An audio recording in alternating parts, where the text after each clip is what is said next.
Un día más, con la gracia del Señor, proseguimos el comentario del Catecismo de nuestra Madre, la Iglesia.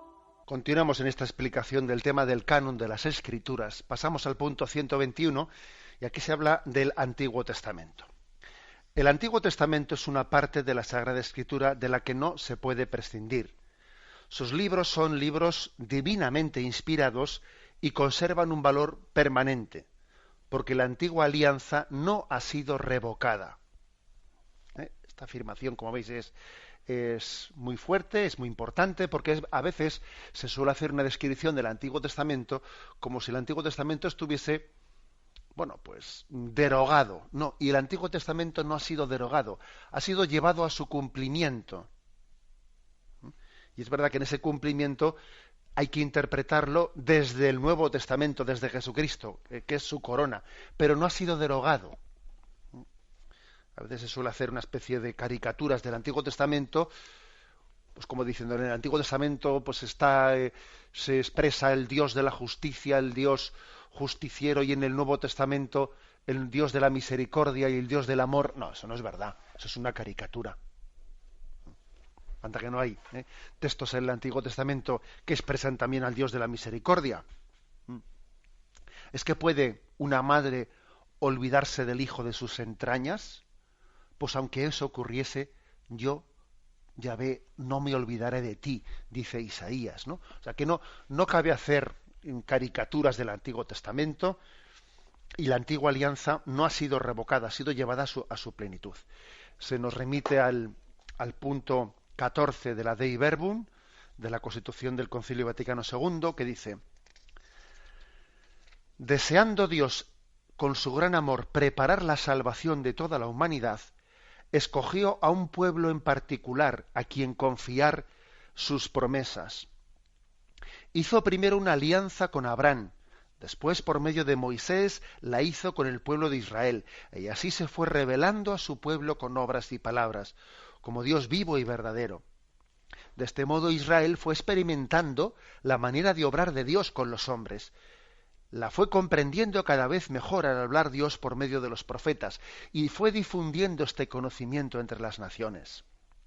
La economía de salvación anunciada, contada y explicada por los escritores sagrados se encuentra hecha palabra de Dios en los libros del Antiguo Testamento.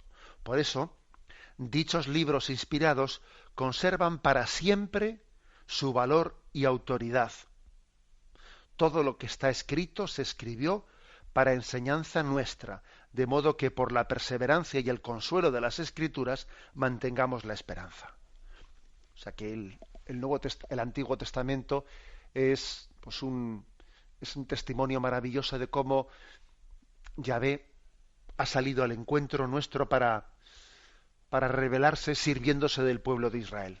Y la historia de salvación del pueblo de Israel es la historia nuestra, porque nosotros somos continuadores de ese pueblo. O sea, estamos dentro de esa historia sagrada, está la historia de nuestra vida. Nosotros continuamos la historia sagrada. Por lo tanto, tienen un valor permanente. Un valor permanente, y nosotros todavía estamos dentro de esa historia que ha llegado en Cristo a su plenitud, pero que todavía no ha terminado, y hasta la parusía seguimos escribiendo las páginas de esa historia sagrada. Bueno, pasamos al punto siguiente. Punto 122. En efecto, el fin principal de la economía antigua era preparar la venida de Cristo, Redentor universal. La palabra economía antigua y nueva economía se refiere a Antiguo Testamento y Nuevo Testamento, que es un término ese que nos despista un poco en nuestro lenguaje actual.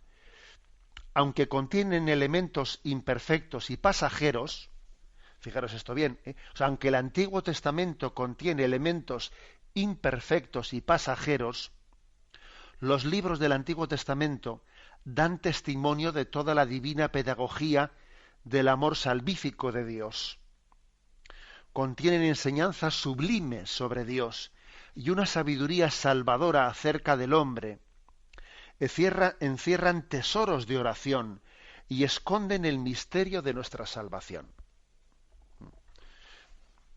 Bueno, por lo tanto, el Antiguo Testamento, que hemos dicho que no ha sido derogado, que no ha sido revocado. ¿Contiene elementos imperfectos y pasajeros? Sí. Pues, por ejemplo, acordaros de toda la legislación del Antiguo Testamento, de qué alimentos son puros y qué alimentos son impuros. No se puede comer la sangre de los animales, esto, lo otro, tal, tal. Todo ese tipo de reglamentaciones del Antiguo Testamento son imperfectas y han sido superadas por Cristo. Y entonces el mismo Jesús dice, no es lo que entra por la boca lo que hace impuro al hombre, sino que es lo que sale del corazón lo que le hace impuro. Y dice entonces el Evangelio, con estas palabras Cristo declaraba puros a todos los alimentos y por tanto quedaba derogado pues todos los aspectos que en el Antiguo Testamento hablan de alimentos puros e impuros. O sea que sí hay elementos concretos dentro del Antiguo Testamento que han sido imperfectos y pasajeros. Que aún y todo los leemos como esos libros del Antiguo Testamento en los que se habla de qué animales son puros e impuros, los seguimos leyendo como palabra de Dios. Los leemos como palabra de Dios, aunque hayan sido superados por Jesucristo. Pero los seguimos leyendo como palabra de Dios porque forman parte de la historia de la salvación, en la que para llegar a, pues por ejemplo, a ese mandato de Jesús del amor al prójimo y de si te pegan en una mejilla, pon la otra mejilla, para llegar a eso, primero fue necesario, ¿no?, el ojo por ojo y diente por diente, que era una manera de frenar el espíritu de venganza nuestro. Y entonces, o sea, también las cosas que han sido corregidas por Jesucristo y superadas por Jesucristo, sin embargo, se leen como palabra de Dios, ahora bien, sabiendo que forman parte de una historia de revelación que ha sido planificada y superada, etcétera. Pero, al margen de esos elementos concretos, pues digamos que en el Antiguo Testamento amémoslo, acerquémonos a él, ¿no?, porque contiene enseñanzas sublimes y una sabiduría salvadora acerca del hombre, y encierra tesoros de oración. Por ejemplo, todos los salmos, fijaros qué tesoros de oración, fueron la oración de Jesucristo. Jesucristo rezó con los salmos. O sea, fueron la oración de Jesucristo, fueron sus oraciones. Igual que nosotros, pues a través del Padre Nuestro, la Ave María, el Gloria, fueron las oraciones de Jesús, y Él les llevó a pleno cumplimiento. La Iglesia, su oración litúrgica la hace con los salmos, ¿no? O sea que se esconde el misterio de nuestra salvación en el Antiguo Testamento también, y tenemos que amarlo. El hecho de que nos resulte más complejo, el hecho de que para comprender el Antiguo Testamento se requiera de alguna manera, pues, no sé, pues familiarizarnos con muchos aspectos históricos y geográficos que no entendemos, porque claro, es más sencillo de entender el Nuevo Testamento, pero el Antiguo Testamento, cuando uno hace un viaje a Tierra Santa y empieza a ver la geografía, etcétera, se da cuenta de que nos falta cultura para entender bien el Antiguo Testamento, pero no por eso dejamos de tener un tesoro en ellos, y tenemos que hacer el esfuerzo de recibirlo. Bien, como veis, pues se está aquí subrayando la valía del Antiguo Testamento. Y el último punto, 123. Los cristianos veneran el Antiguo Testamento como verdadera palabra de Dios. La Iglesia ha rechazado siempre vigorosamente la idea de prescindir del Antiguo Testamento, so pretexto de que el Nuevo lo habría hecho caduco. Aquí habla de marcionismo, que esto es una cuestión, pues que me imagino que la palabra marcionismo, pues a muchos oyentes no les sonará, pero es interesante conocerlo, es interesante. O sea que rechazamos la idea de prescindir del Antiguo Testamento. El marcionismo fue una herejía que existió en la Iglesia, que ya comenzó en el siglo II, la llevó a cabo un tal Marción, que había nacido en Asia Menor, y que luego fue a Roma. Este hombre que fue a Roma, por cierto, era hijo de un obispo, Esto nos puede parecer raro, pero tened en cuenta que el celibato en la Iglesia no se consolida hasta unos siglos más tarde, o sea que en el siglo segundo todavía el tema del celibato no estaba consolidado en la Iglesia. Entonces, Marción era hijo de un obispo, que por cierto es su propio padre el que le excomulga a su hijo por hereje. Es curioso, pero bueno, total, Marción va a Roma. Este hombre quería allí, pues, conseguir, pues dentro de la iglesia, aunque estaba todavía en persecución, ya era una iglesia que cada vez iba siendo más pujante y quería que le diesen algún cargo, algún puesto, y como no se lo dieron, pues entonces cayó en lo que muchas veces ocurre en la condición humana, que si no consigo yo un puesto para mí, pues entonces me creo yo una iglesia a mi medida. Parece que cada gallo quiere su gallinero, y a nadie le gusta ser pues cola de león, sino todo el mundo quiere ser cabeza de ratón.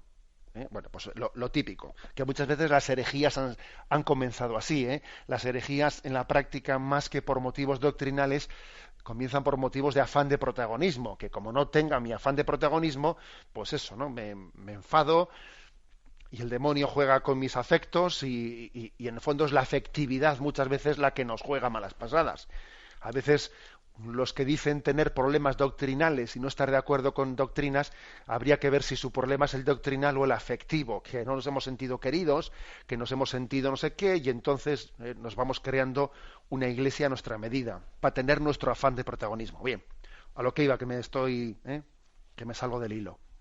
Digo que Marción, pues fue este hombre en el siglo segundo, cayó bajo la influencia de los gnósticos. En los gnósticos, que tenían una tendencia dualista. El gnosticismo venía a decir que Dios había creado lo espiritual, y que lo material no podía ser una creación de Dios. Era como una cierta tendencia dualista, que hoy en día está bastante de moda, por cierto. Una tendencia dualista que hoy en día ha caído hacia el reencarnacionismo. En aquel tiempo no era cuestión reencarnacionista, sino era más bien que todo lo material es malo y tenemos que espiritualizarnos y prescindir de lo material. Y entonces él estableció una iglesia, y además con todos sus ritos similares a los de la Iglesia Católica, haciéndose rival de la Iglesia Católica. Y fue una herejía muy seria, que pervivió hasta el siglo V. O sea que durante unos 300 años, durante unos 3 siglos, este hombre hizo una iglesia paralela, que fue el marcionismo. Y según su doctrina, el Dios del amor revelado por Jesucristo, pues es muy diferente al Dios de la ley revelado en el Antiguo Testamento. Entonces lo que Marción dijo: tenemos que quedarnos con el Nuevo Testamento y rechazar el Antiguo Testamento, porque este es el Dios del amor y no es el Dios de la ley del Antiguo Testamento.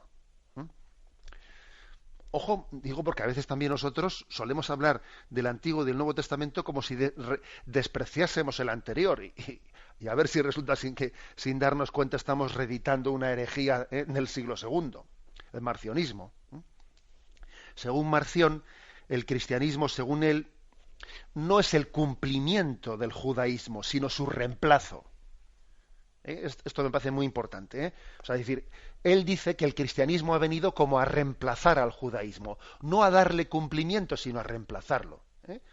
Digamos, toda la tradición judía lo que hay que hacer es ya terminar con ella, reemplazarla, y ahora venimos nosotros, ¿no? Entonces, digamos que nosotros siempre hemos dicho que la ley y los profetas ha sido la base de nuestra fe. Sin embargo, Marción dice no, el Evangelio y los apóstoles, no la ley y los profetas. Bueno, entonces ¿él qué es lo que hizo? Pues escogió el Evangelio de San Lucas y 10 cartas de San Pablo, y se quedó con eso. Porque el Evangelio de Lucas cita menos al Antiguo Testamento que otros, por ejemplo, que Mateo, etcétera. Entonces no quería los evangelios que citasen al Antiguo Testamento. Entonces se quedó con Lucas y con 10 cartas de San Pablo. Y los libros del Nuevo Testamento que citan mucho al Antiguo Testamento los desprecia también. Y entonces, por cierto, que el hecho de que Marción hiciese un canon del Nuevo Testamento distinto, rechazando unos evangelios y otros, esto aceleró el que la Iglesia Católica estableciese el canon de las Escrituras, dejando claro qué libros formaban parte de la lista de los libros revelados, ¿no? Siempre cuando alguien niega una cosa, lo que hace es que se decanta, ¿no? Le hace a la Iglesia decantarse. ¿Y qué ocurre? Pues que al rechazar el Antiguo Testamento, también rechaza la doctrina del Dios creador, que el Dios que creó el mundo de la nada, el Génesis. Y como rechaza el Génesis, que Dios creó el mundo y vio que era bueno, rechaza también la creación y empezó ya a armarse unos líos tremendos diciendo que la materia y el cuerpo son cosas malas, que las ha creado un ángel caído del cielo, y bueno, pues ya se montó un lío, ¿no? Incluso llegó a decir que Jesús no tuvo un cuerpo real, que el cuerpo real de Jesús se había quedado en el cielo, que aquí Jesús tomó un cuerpo que era pues una especie de disfraz que estuvo entre nosotros. O sea, se armó un lío tremendo, porque en el momento en que uno rechaza la plenitud de todos, de toda la revelación, y entonces quita unos libros y los otros, pues ya pues se arma un lío tremendo. Un lío tremendo. Y además esto es muy bueno saberlo, darse cuenta que cuando esta herejía rechazó el Antiguo Testamento, empieza a sacar consecuencias concretas, y bueno, es que el Antiguo Testamento y el Nuevo Testamento es como un afluente y un río. Es como un río y el mar. El río desemboca en el mar, pero el agua del mar también ha venido del río, ¿no? O sea que no se puede separar uno del otro. Hay que decir que además que el marcionismo es como una variante del gnosticismo, y lo que viene sobre todo a subrayar es que la humanidad había vivido oprimida por la ley en el Antiguo Testamento, o sea que el Antiguo Testamento había sido como una especie de opresión de la ley y del Dios justiciero, y ahora viene Dios a liberarnos pues de la ley del Antiguo Testamento. Dice, hombre, que la ley del Antiguo Testamento era nuestra niñera, nos estaba cuidando, nos estaba preparando para el encuentro con Jesucristo. Bueno, Jesucristo es presentado como el que inaugura la misericordia. No, pues hay que decir que, acordaros por ejemplo de ese pasaje en el que Jesús le pregunta a aquel escriba, ¿cuál es el mandamiento principal? Y el escriba dice, amarás a Dios sobre todas las cosas y al prójimo como a ti mismo.